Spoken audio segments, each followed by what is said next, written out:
Hi friends, welcome back to our channel XYZ brain. AP intermediate second year సంబంధించి maths 2A public exam question paper అండి. ఈ question పేపర్ని అయితే బాగా చూసుకోండి. సో ఆల్రెడీ మీ preparation అయిపోయి ఉంటుంది కాబట్టి ఇక్కడ ఉన్న ప్రతి క్వశ్చన్ని బాగా చూసి ఎంతవరకు రాయగలుగుతారు, మీరు ప్రతి క్వశ్చన్ని అటెంప్ట్ చేయగలుగుతారా లేదా అనేది ఒకసారి అనలైజ్ చేసుకోండి. దాంతోపాటు ఒక చిన్న రిక్వెస్ట్, ఇదైతే లీక్డ్ పేపర్ కాదు, మనకి ఏంటంటే గ్రూప్లో సర్క్యూట్ అవుతూ ఉన్నాయి. సో ప్రాక్టీస్ పేపర్ అనేసి, సో దీన్ని ఒక ప్రాక్టీస్ పేపర్గా తీసుకోండి. దీంట్లో నుంచి తప్పకుండా అయితే కొన్ని క్వశ్చన్స్ మనం ఫైనల్ ఎగ్జామ్స్లో ఎక్స్పెక్ట్ చేయొచ్చు. సో నాకు కాస్త సమయాభావ ప్రభావం వల్ల నేనైతే ఇంకా మోడల్ పేపర్స్ వేయడం లేదు.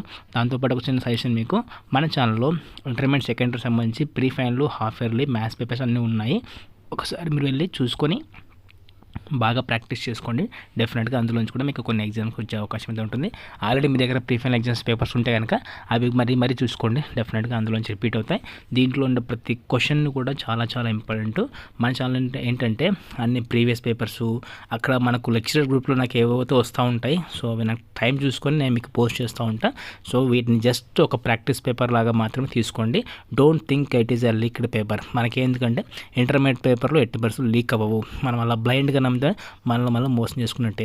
ఇది ఒక ప్రాక్టీస్ పేపర్గా తీసుకోండి. జస్ట్ ఒక్కసారి ప్రాక్టీస్ చేసుకోండి. క్విక్ రివిజన్ అనమాట, ఫైనల్ టచ్ లాగా ఒక్కసారి రివైజ్ చేసుకోండి. ఎంతవరకు చదివారు మీరు అన్నది మీకు ఒక ఐడియా వస్తుంది. దాన్ని బట్టి మీరు ప్రెజెంటేషన్ బాగా చేయండి. స్టెప్స్ వైజ్గా ఉండాలి. ఆన్సర్ వచ్చినా రాకుండా ప్రొసీజర్ మాత్రం పక్కా కరెక్ట్గా ఉండాలి. సో దాన్ని ఫాలో అవ్వండి. డెఫినెట్గా అయితే మీకు మంచి మార్కులు వస్తాయి.